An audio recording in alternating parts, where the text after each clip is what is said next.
Make sure the printer is turned on, then tap this icon to turn on the interior light. Tap the maintenance icon, cleaning the maintenance parts, then suction cap. Then tap Start.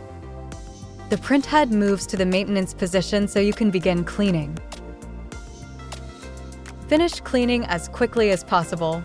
The print head nozzles can become clogged if the print head stays in the maintenance position for too long. Open the printer cover. Remove any waste liquid clumps or film using the provided plastic tweezers. If any waste liquid is blocking the holes, remove it using the tweezers. Be careful not to push the waste liquid into the holes. Using the cup included with your cleaning kit, pour ink cleaner up to the first mark. Soak a new cleaning stick in the ink cleaner. Using the cleaning stick, wipe the front of the suction cap as shown. Then, wipe the inside of the suction cap as shown.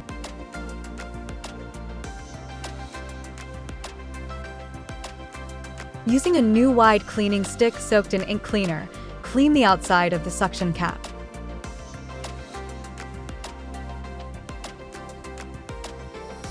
Then, wipe the edges of the cap as shown. If any dirt remains, rinse the cleaning sticks in the ink cleaner and clean the suction cap again. Close the cover. When you're finished, tap Done. The platen base and print head move back to their original position. Perform a nozzle check.